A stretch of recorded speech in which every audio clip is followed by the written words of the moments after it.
Oke, kawan-kawan semuanya, Assalamualaikum warahmatullahi wabarakatuh. Seperti biasa ya, gue balik lagi di channel YouTube ini. Oke, untuk kesempatan kali ini gue ingin sedikit membahas, ini ada berita terbaru yang menurut gue sangat bagus ya. Ya mungkin bisa bikin kita sedikit bahagia lah mendengar berita ini ya. Pasti kawan-kawan semua yang berada di barisan perubahan pasti sangat senang ya mendengar berita ini. Karena memang berita ini mudah-mudahan menjadi awal mula lah ya, istilahnya adanya keadilan yang lebih luas yang bisa dirasakan oleh masyarakat ya. Jangan sampai orang-orang pendukungnya Mukidi itu merasa kebal hukum gitu ya. Karena kalau kita lihat memang banyak sekali peristiwa ya selama 10 tahun kemarin Mukidi jadi presiden itu. Orang-orang yang membela Mukidi itu ya itu soal itu kebal dari proses hukum ya. Jadi para pendukungnya Mukidi yang istilahnya melakukan fitnah ya, ngomong ngawur kemana-mana gitu ya, itu soalnya itu kayak bebas dari proses hukum padahal mereka sudah dilaporkan ke aparat penegak hukum. Nah mudah-mudahan jangan sampai ada lagi peristiwa seperti itu di eranya Pak Prabowo ya. Jadi para pendukungnya Mukidi, para penjilatnya Mukidi itu kalau memang melakukan kesalahan ya, ada unsur tindak pidana ya harus segera diproses.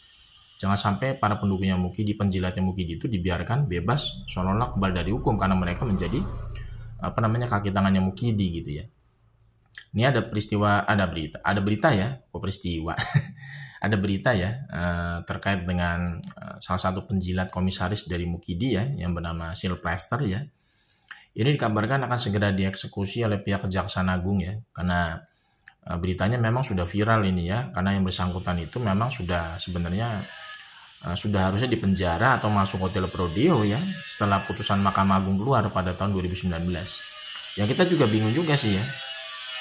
Itu kan putusan dari Mahkamah Agung ya tingkat kasasi yang istilahnya berkaitan dengan vonis terkait Silvester Matutina ya, Silvester Mukidi. Terkait dengan Silvester Matutina ini kan sebenarnya kan sudah keluar dari tahun 2019 ya, putusan inkrahnya dari Mahkamah Agung ya.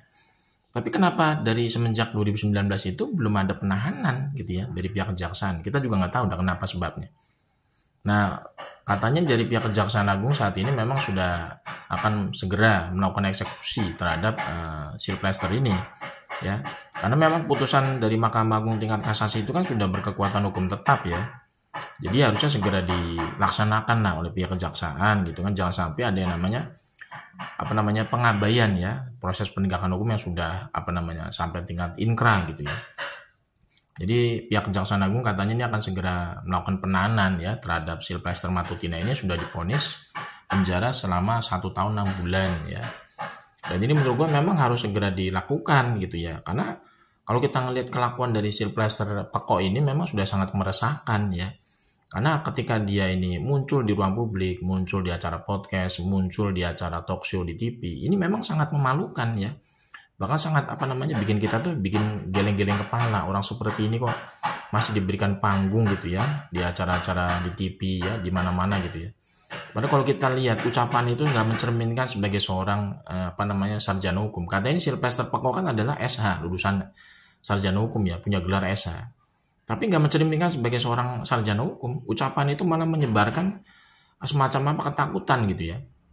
Sangat memalukan sekali. Ibaratnya masyarakat yang kontra sama Mukidi sama dia itu langsung semacam diberikan intimidasi gitu ya, akan dilaporkan ini dilaporkan itu. Jadi orang seperti ini tuh nggak layak sebenarnya diberikan panggung di ruang publik ya.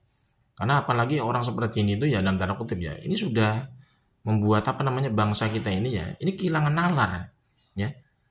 Orang seperti Silvester Peko ini kan sudah jelas-jelas ya melakukannya namanya tindak pidana. Dia melakukan fitnah ya terhadap Pak Yusuf Kalla gitu ya. Dan putusannya sudah inkrah di Mahkamah Agung ya pada tahun 2019. Ini kan harusnya segera ditahan ya. Tapi gue juga bingung kenapa sampai detik ini masih bisa berkeliaran di mana-mana orang seperti ini gitu ya. Dan bukan hanya berkeliaran di mana-mana, dia ini sudah melakukan yang namanya banyak sekali ya. Intimidasi lewat ucapan-ucapannya terhadap para penggugat ijazah aspanya Mukidi seperti Bang Lismon, Roy Suryo, Dr. Tipa, semuanya gitu ya. Itu mendapatkan intimidasi dari dia ini gitu loh. Lewat ucapan-ucapannya. Jadi kalau misalkan orang seperti ini dibiarkan kan akan berbahaya sebenarnya bagi apa? Bagi kondisi bangsa kita ke depan. Ya, sudah ibaratnya jelas-jelas terpidana gitu ya. Vonis bersalah berdasarkan putusan Mahkamah Agung. ya sudah ibaratnya terbukti gitu ya, si Sylvester Peko ini ya sudah melakukan yang namanya tindak pidana fitnah ya, karena sudah melakukan fitnah yang sangat buruk terhadap Pak Yusuf Kalla gitu ya. Ini jangan sampai orang seperti ini tuh dibiarkan bebas lah ya. Jangan sampai gara-gara dia itu adalah penjilat Mukidi, pendukung Mukidi, terus dia itu bisa kebal hukum ya. Tidak boleh ada. Apalagi memang sikap-sikap dari Sylvester Peko ini sangat meresahkan kalau kita lihat dari statement-statementnya yang mengeluarkan semacam ucapan-ucapan yang kurang pantas kalau kita perhatikan ya. Kenapa? Karena dia seolah-olah itu kayak merasa apa ya? Merasa itu ada yang membackingi dia gitu loh. Ya, entah dia merasa di-backingi oleh Mukidi atau merasa dia di-backing oleh kekuasaan gitu ya. Sampai dia ketika ibaratnya mengucapkan sesuatu itu ya, seolah itu kayak nggak bawa otak, nggak bawa pikiran gitu ya. Menuduh sana, menuduh sini, ada yang mendalangi katanya Mukidi itu katanya jasa aspalnya ada yang mendalangi katanya di Partai Biru, macam-macam lah. Itu melakukan fitnah-fitnah keji sekali ya.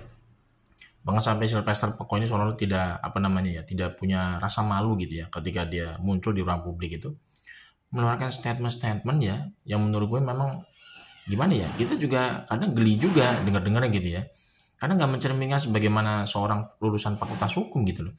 Lebih cocok sebenarnya jadi buzzer ya. Jadi si Sylvester Peko ini jadi komisaris aja nggak cocok loh. Nggak punya namanya kecerdasan, nggak punya namanya intelektualitas. Lebih cocok jadi buzzer sebenarnya, murni jadi buzzer aja gitu loh. Karena kualitas buzzer kan memang ya SDM rendah, IQ tiarap gitu kan ya.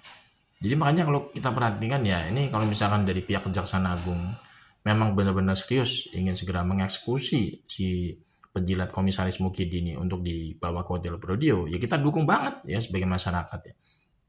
Karena kita juga nggak mau ya negara kita ini ya diobok-obok oleh para penjilat Mukidi ya, seolah-olah mereka itu bisa bebas dari hukum, seolah-olah mereka itu kebal dari hukum gara-gara mereka itu membela Mukidi. Jangan sampai ada. Semua orang itu ya siapapun mereka ya, kalau memang sudah jelas-jelas ya istilahnya melakukan tindak pidana dengan vonis sifatnya inkrah sampai tingkat kasasi di Mahkamah Agung, ya harus segera diproses gitu, harus segera dieksekusi. Jadi jangan sampai ada namanya tebang pilih lah ya di negara kita ya. Jadi ibaratnya rakyat biasa yang kontra sama Mukidi itu gampang sekali masuk bui ya. Jangan sampai ada yang model kayak begitu ya. Kalau misalkan orang yang menjadi pendukung Mukidi, penjilat Mukidi itu bisa merasa kebal dari hukum, jangan sampai ada yang kayak begitu. Hukum itu harus imparsial gitu loh ya. Harus imparsial hukum itu. Jadi ada namanya keadilan bagi seluruh masyarakat Indonesia tanpa terkecuali. Ya.